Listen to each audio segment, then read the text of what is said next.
දැන් මේක දැන් විමර්ශන කරලා පටන් ගන්න බෑ මොනවා. ඔබතුමා පොලිසිය ගැන විශ්වාස ඕනේ නැහැ. මම ගැන විශ්වාසය තියන්නකෝ. දැන් ඔතන මානුසින් ඉඳලා හැප්පුණා නම් සර්ලා ඔයාලා ඔහොම කියනවද? නෑනේ. දැන් මේ ලෝඩ් එක මෙහෙම තියන්නේ ඔබතුමා කියන්නේ. සර් කියන්නේ අපිට අපේ පාඩුව පාඩුව නෙවෙයි. අපි මේක ලොරිය මෙතන කතා කරන්න එපා. ලොරිය මෙතන තියන්න බෑනේ. අපිට වෙච්ච අසාධන ජවින්ද මෙතන ලොරිය තියන්න බෑනේ පා. ලොරිය අයින් කරන්න බෑ. මේකේ පක්කා එස්ටිමේට් කරන් දෙන්නම්. ඒක ඔයාලා කරගන්න. නමුත් අපි මේක අයින් කරන්න එපා. අයිසර් ඒක උඩට කරන්නේ තියෙන්නේ. ඉතින් ගන්න කොහොමද ලොරිය නැත්තම්? අයිසර් හයියෙන් කතා කරන්න අපිට සාමාන්‍ය මිනිස්සු නිසා. ඉතින් ඔයත් හයියෙන් නේද? නෑ නෑ මම හයියෙන් කතා. ඔයාලා අපි සාමාන්‍ය මිනිස්සු. ඉතින් සාමාන්‍ය මිනිස්සු හරි. සර් එහෙම යන්නේ නැහැ. දෙපා සාධාරණයක් තියෙනවලු කොතනද? ඉතින් සාධාරණ බලන්න මේක අයින් ගන්න කොහොමද එලා?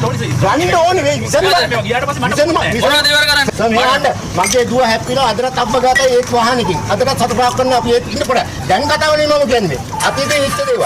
ලන්ඩන්ම හැප්පුණා මෙතනම කිසිදා. අදට සාධාරණ නෑ. ඒක නිසා තමයි අපි කියන්නේ. මේක විසඳුමක් දෙන්න. නෑ ඒක වෙන්නේ නැති. මේක විසඳුමක් දෙලා මෙතන මේ දෙක තියන්න බෑ කවදාවත්. ඔයා ගෑවිලා කවුරු හරි මේකට ගිනිදුවොත් එහෙම ඔයා කියනවද? ඒකට මෑප් පිච් එකක්වත් කියන්න බෑ කවුරු. හැක්කෙනවා කියන්නේ අපිට කතා කරලා යනවා. හැක්කෙනවා කියන්නේ මේක මගේ හැටි කතාව. ඒක ඔයා ගන්න. ඔයා මේ වෙන්න. මොකද හිතන අප්පන් නැහැනේ කවුරුවත් ඕන. ඔයාට අලාභයක් වෙලාද ඒක ඇත්ත. ඒක සාධාරණ ඒක කරලාද? ඒක කරන්න. අපි වැඩ කරලා තමයි මේවා හදාගත්තේ. නේද මේක මෙහෙම තියන්න බෑනේ. ඉතින් වාහනේ මෙහෙම තියන්න බෑනේ. මේක වාහනේ අයින් කරන්න ඕනේ මුලින්ම. මම වගේ බලන්න. මේක කැඩිලා තියෙනවා මගේ. ඉන්නකෝ වාට අසාධාරණයක් තියන්නේ නැහැ. ඔබතුමාට හෙලවුරු ටික නෙමෙයි වටින්නේ. නෑ ලොරිය නෙමෙයි. මේක ඉංග්‍රීසි කරන්න එපා. ඔයා මෙතන ඉංග්‍රීසි නෑ. හැබැයි දාලා යනවා මේක මොන හරිනවා බා කියන්නේ. මම දාලා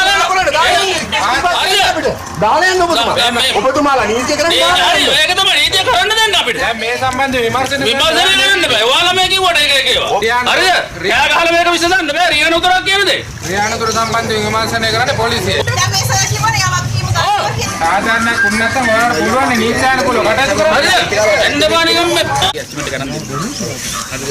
මඩි ගාලා සල්ලි කියලා අනුව කරන් මම හදාගන්නවා. මට එළවලු ටික ගන්න දෙන්නකෝ ඔක්කොම දෙක ඒක ගන්න.